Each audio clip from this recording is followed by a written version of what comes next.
Hello student, biology class में आप सभी का स्वागत है। पिछले वीडियो के अंतर्गत हम लेसन नंबर 3 की बात कर रहे थे, जिसमें हमने पढ़ा था परागण और उसके प्रकारों के बारे में। इस वीडियो के अंतर्गत आज हमारा टॉपिक है अनिश्चितता।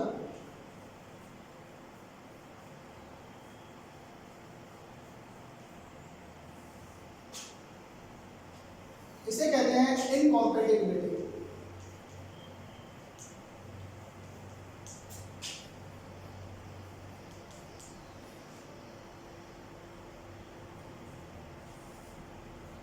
अनिश्चितता या इनकॉम्पेटिबिलिटी। देखिएगा, जो परागण पिछले वीडियो में हमने पढ़ा था, परागण की क्रिया, तो परागण की क्रिया के द्वारा, इसके द्वारा परागण की क्रिया के द्वारा जो परागकण है, ये परागकण परागकोश से मुक्त होने के पश्चात पुष्प के जयंग की वर्तिकाग्र तक पहुंचते हैं, और वर्तिकाग्र पर पहुंचने के पश्चात इनका क्या होता है? अंकुरण होता है।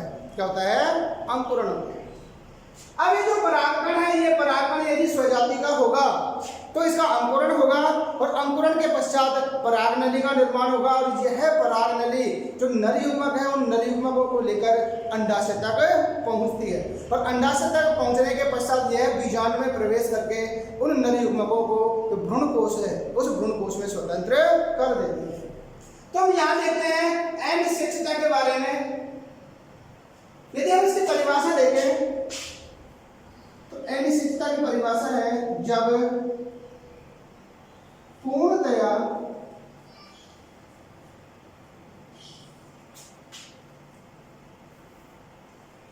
कार्यशील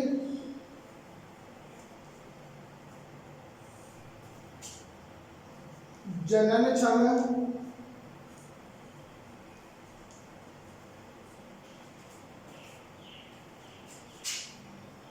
एवं स्वस्थ युग्मकों में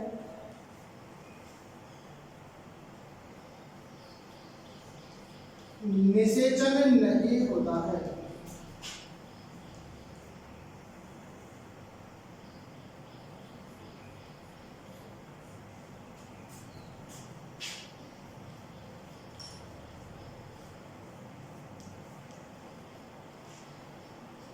उसे अनिश्चितता कहते हैं।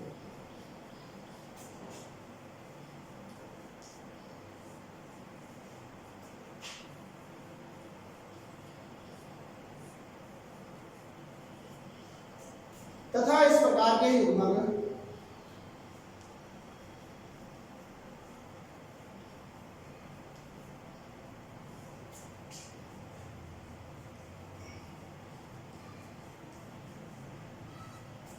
अनिश्चित युग्मक कहलाते हैं।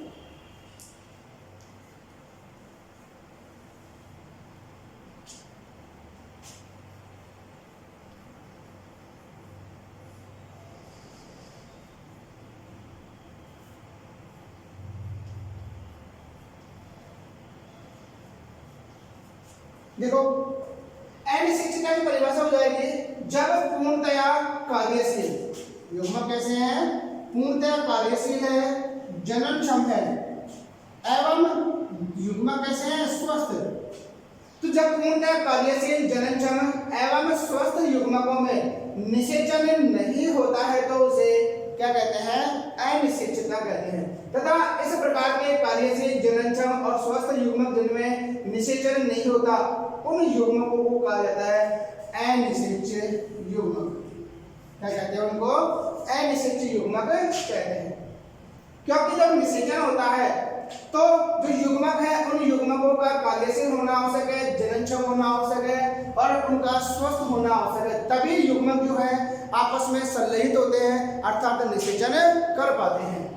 लेकिन यहाँ पर कंडीशन ऐसी आ जाती है कि जब युग्मक जो है वो कार्यशील भी है, जननक्षम भी है और स्वस्थ भी है, लेकिन फिर भी उनके मध्य निषेचन की क्रिया नहीं हो पाती है, तो ये जो घटना है या स्थिति है, उस स्थिति को कहते हैं हम अनिश्चितता या इनकॉम्पेटिबिलिटी।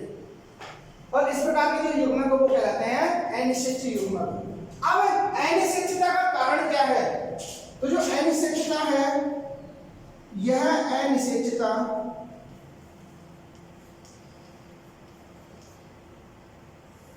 पराग स्त्री केसर, पराग स्त्री केसर पारस्परिक क्रिया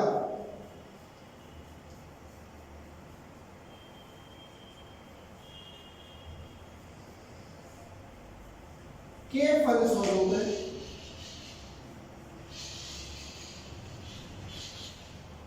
उत्पन्न होती है।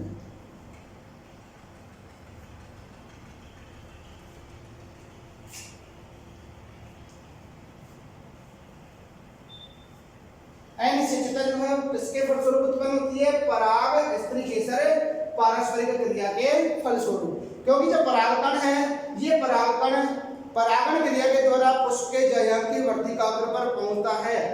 कहां पहुंचता है? पुष्प के जयंती वर्तिकाग्र पर। तो उस परागकण और जो स्त्री केसर है, उन दोनों के मध्य क्या होती है? पारस्परिक क्रिया होती है। और इसी पारस्परिक क्रिया के फलस्वरूप किसका प्रादुर्भाव होता है? अनिश्चितता का। कि जो परागकण है, ये परागकण जो है वो आगे इसका अंकुरण होगा या नहीं होगा, वो इस पराग स्त्री केसर पारस्परिक क्रिया के फलस्वरूप डिटरमाइन होता है, अर्थात निर्धारित होता है। अब हम बात करें कि पराग स्त्री केसर पारस्परिक क्रिया कहते किसे हैं? तो पराग स्त्री केसर पारस्परिक क्रिया जो है वो परागण से लेकर, जिससे परागण से लेकर, अर्थात जो परागकण है, इस परागकण का किस पर? वर्तिकाग्र पर अंकुरण। परागण होगा, उसे परागण के द्वारा जो परागण है वर्तिकाग्र पर पहुंचेगा और वर्तिकाग्र पर इसका क्या होगा? अंकुरण होगा।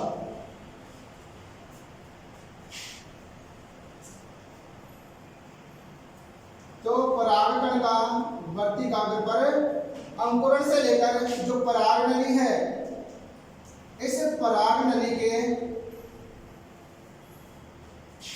बीजांड में प्रवेश,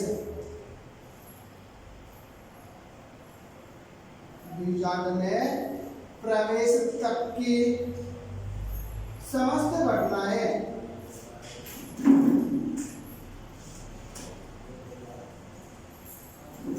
पराग स्त्री केसर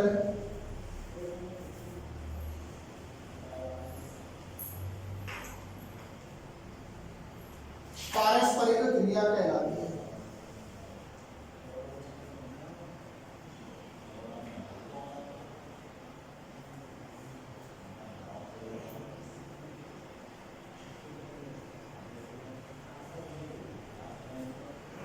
तो क्या हो जाएगा?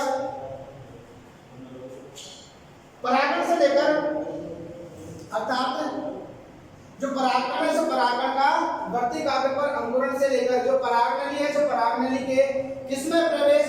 बीजांड में प्रवेश तक की जो समस्त घटनाएं हैं वो क्या कहलाती है? पराग स्त्री केसर पारस्परिक क्रिया कहलाती है। जैसे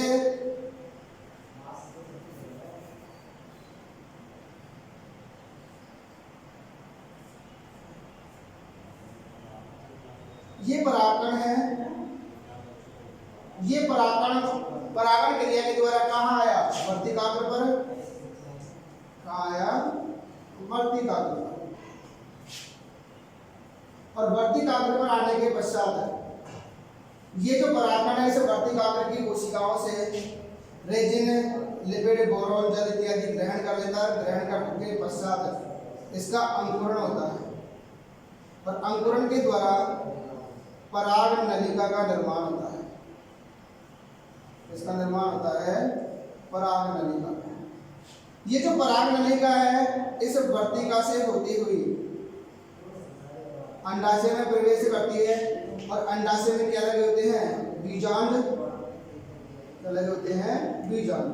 तो यह जो पराग नली है कहाँ प्रवेश करेगी? बीजाणु में। तो वर्तिकाग्र पर परागकणों के अंकुरण से लेकर जो पराग नलिका है, इस पराग नलिका के इस बीजांड में प्रवेश करने तक की जो समस्त घटनाएं हैं, ये समस्त घटनाएं क्या कहलाती है? पराग स्त्रीकेसर पारस्परिक क्रिया कहलाती है।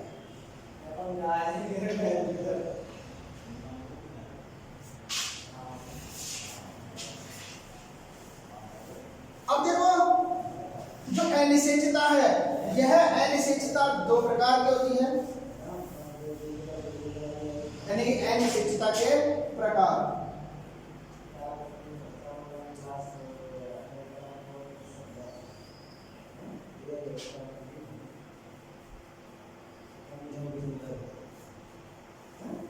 अनिश्चितता दो प्रकार की होती है, दो प्रकार है इसके। पहला प्रकार है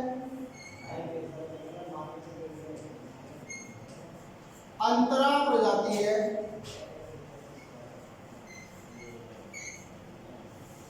अनिश्चितता।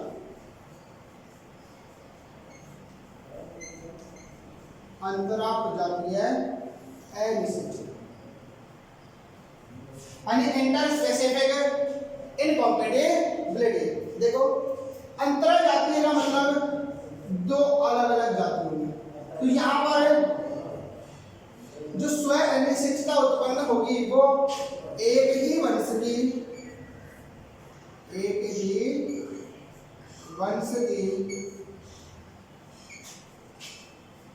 दो प्रजातियों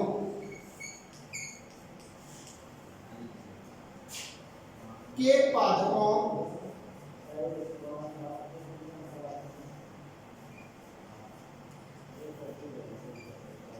के मध्य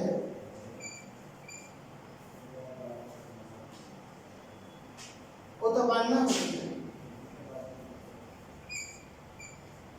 तो देखो एक ही वंश की दो प्रजातियों के मध्य, एक वंश का इनका एक ही है लेकिन प्रजाति क्या है? अलग अलग है। तो एक ही वंश की दो प्रजाति के पादपों के मध्य जो उत्पन्न अनिश्चितता है वो क्या कहलाती है? अंतरा प्रजातीय अनिश्चितता कहलाती है।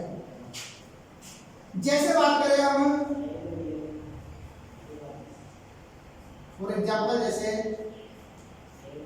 ब्रेसिका कैम्पेस्ट्रिस,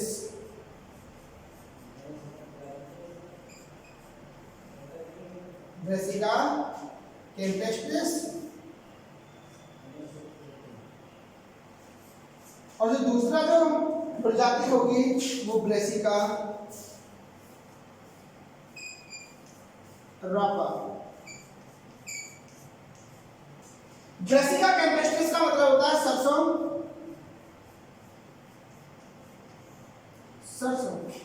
और ब्रेसिका रापा का अर्थ होता है शलजम। ये किसका बॉटनिकल नेम है? शलजम का। तो यहां देखो जब ब्रेसिका कैम्पेस्ट्रिस और ब्रेसिका रापा इन दोनों के जो परागकण हैं और जो वर्तिकाग्र है उनके मध्य क्या होगी? अनिश्चितता उत्पन्न होगी। अर्थात यहाँ पर जो ब्रेसिका है ये तो क्या हुआ? वंश। ब्रेसिका क्या हुआ यहाँ पर? वंश। और कैम्पेस्ट्रिस क्या है? जाति। क्या है? जाति। तो वंश तो एक ही हो गया ब्रेसिका, लेकिन जाति अलग अलग है। सरसों की जाती है कैम्पेस्ट्रिस और शलजम की जाती है रापा। तो यहाँ पर हमने कहा कि एक ही वंश के अर्थात वंश क्या है? ब्रेसिका की दो जो प्रजातियां हैं, कितने? दो प्रजाति के पादपों के मध्य। तो एक तो हो गया क्या? सरसों, दूसरा हो गया शलजम। इन दोनों पादपों के मध्य जो उत्पन्न अनिश्चितता है वो कहलाती है अंतरा प्रजातीय अनिश्चितता।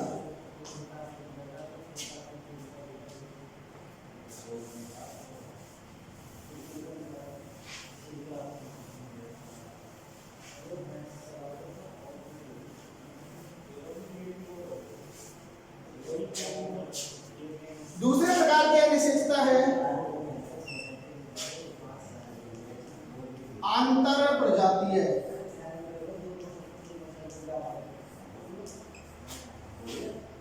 अनिश्चितता, अर्थात इंट्रा स्पेसिफिक इनकॉम्पेटिबिलिटी।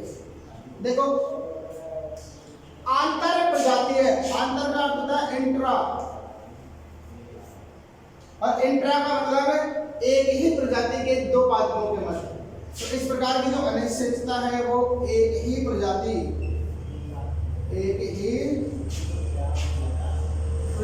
के दो पादपों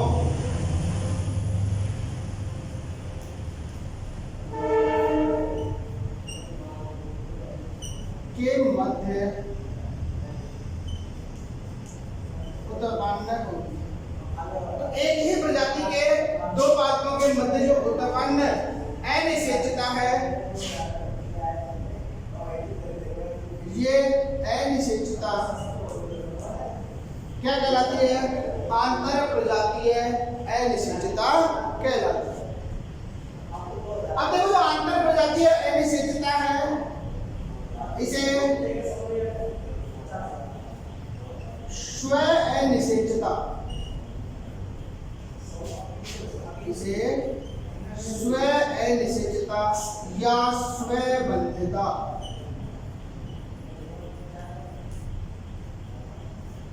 स्वबंधितता कहते हैं। देखो तो यहां पर जो आंतर प्रजातीय अनिश्चितता है, इस आंतर प्रजातीय अनिश्चितता के अंतर्गत एक ही प्रजाति के जो दो अलग अलग पादप हैं, क्या है? दो अलग अलग पादप है, पादप ए और पादप बी, दोनों समान जाति के हैं।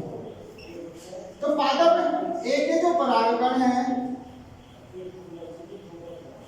ये पादप बी की वर्तिकाग्र पर पहुंचते हैं। कहां पहुंचते हैं? वर्तिकाग्र। तो पादप ए के परागकण जब पादप बी की वर्तिकाग्र पर पहुंचते हैं तो इन परागकणों का अंकुरण नहीं होता है, जिसके फलस्वरूप निषेचन संभव नहीं हो पाता है। तो ये इस प्रकार जो उत्पन्न अनिश्चितता है वो कहलाती है आंतर प्रजातीय अनिश्चितता। तो ये थे दोनों अनिश्चितता के प्रकार। अब देखो जो स्व अनिश्चितता या अंतर प्रजातीय अनिश्चितता है, वो जो परागकण है उसके आधार पर दो प्रकार की होती है, आंतर प्रजातीय या स्व अनिश्चितता, स्व अनिश्चितता,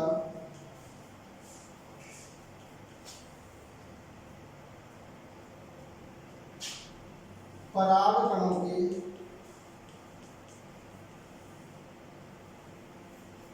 अनुरूपता के आधार पर।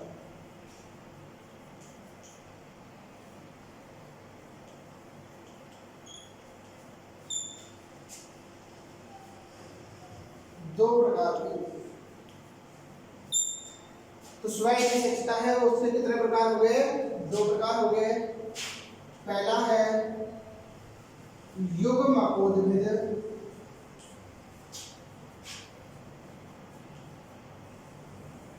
स्व अनिश्चितता।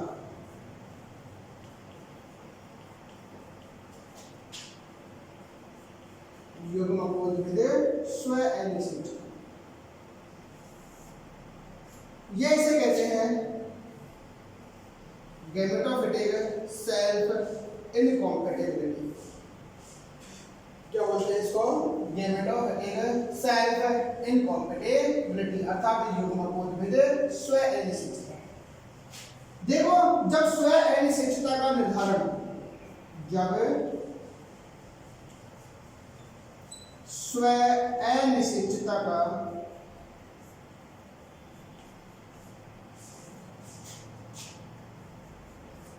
निर्धारण एवं नियंत्रण,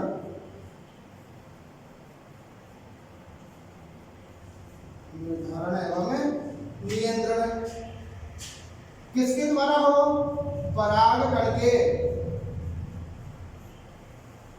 क्योंकि परागकण कैसे होते हैं, अगुणित। कैसे होते हैं परागकण, अगुणित, इसलिए यहाँ पर शब्द आया है युग्मकोद्भिद।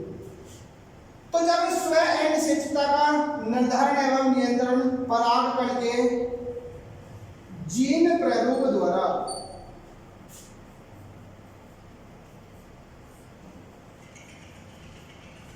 होता है, इसके द्वारा होता है, परागकण के जीन प्रारूप द्वारा होता है, तो इस प्रकार की जो अनिश्चितता है वो कहलाती है युग्मकोद्भिद स्व अनिश्चितता। फॉर एग्जाम्पल, जैसे इस प्रकार की जो अनिश्चितता है वो लिनिएसी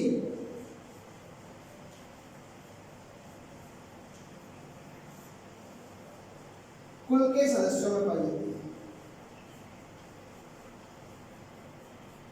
हमसे पादपों में मिलती है, लिलियस कुल के पादपों में या लिलियस कुल के सदस्यों में युग्मकोद्भिद स्व अनिश्चितता पाई जाती है, जिसमें अनिश्चितता का निर्धारण और नियंत्रण इस परागकण के जीन प्रारूप द्वारा होता है।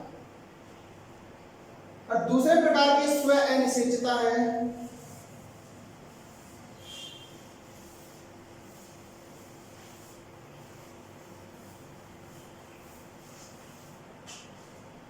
सेकंड है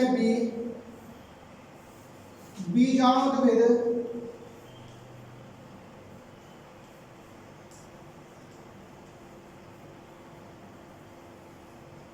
स्व अनिश्चितता।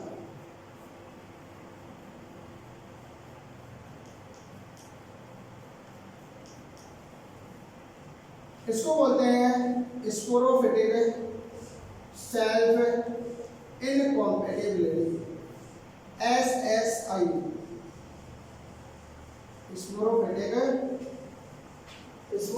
सेल्फ इनकॉम्पेटिबिलिटी या बीजाणुद्भिद स्व अनिश्चितता।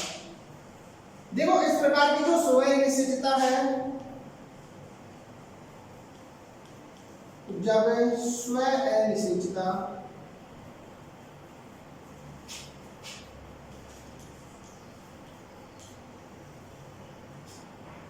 का निर्धारण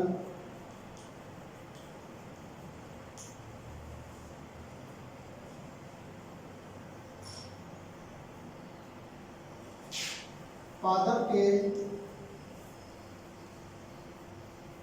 बीजाणुद्भिद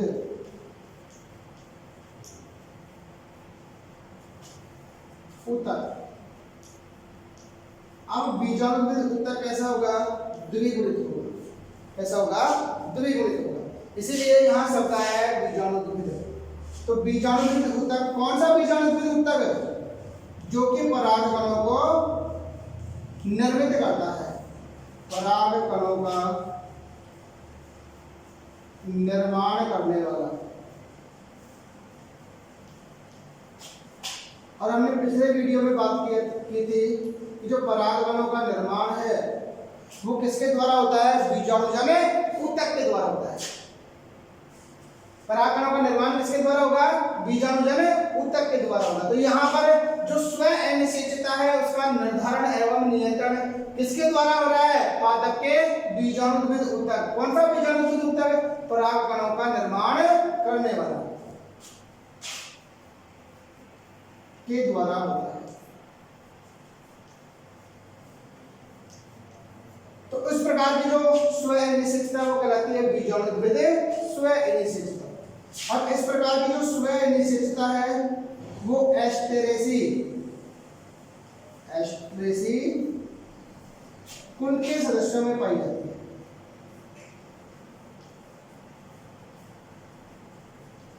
तो इस प्रकार की जो स्व अनिश्चितता है वो एस्टेरेसी कुल के पादपों में, एस्टेरेसी कुल के सदस्यों में पाई जाती है, जैसे कि सूर्यमुखी।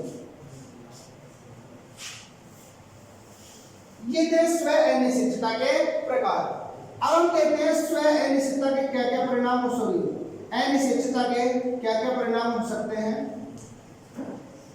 तो नेक्स्ट है अनिश्चितता के परिणाम। अनिश्चितता के परिणाम, देखो अनिश्चितता के क्या क्या परिणाम हो सकते हैं? जब अनिश्चितता होगी, क्या होगी? अनिश्चितता होगी तो जो परागकण है, इन परागकणों का वर्तिकाग्र पर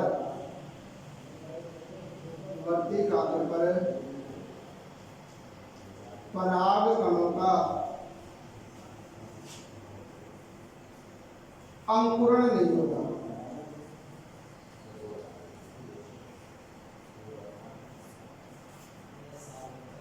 वर्तिकाग्र पर परिणाम क्या हो गया? अनिश्चितता के कारण जो वर्तिकाग्र है, इस वर्तिकाग्र पर परागकणों का अंकुरण नहीं होगा। जब वर्तिकाग्र पर परागकणों का अंकुरण नहीं होगा तो पराग नली का निर्माण नहीं होगा। पराग नली का निर्माण नहीं होता है। जब पराग नली का निर्माण नहीं होगा तो पराग नली की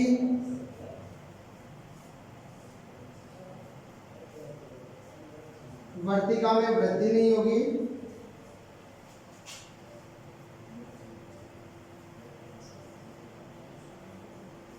और पराग नली की वर्तिका में वृद्धि यदि हो भी जाती है तो पराग नली फट जाएगी,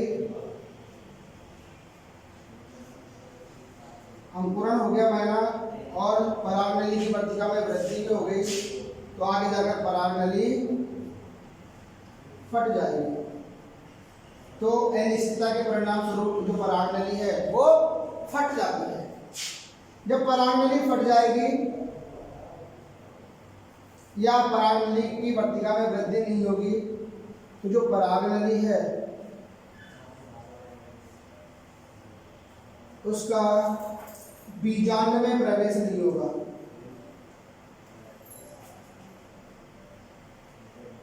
बीजांड में या भ्रूणकोश में।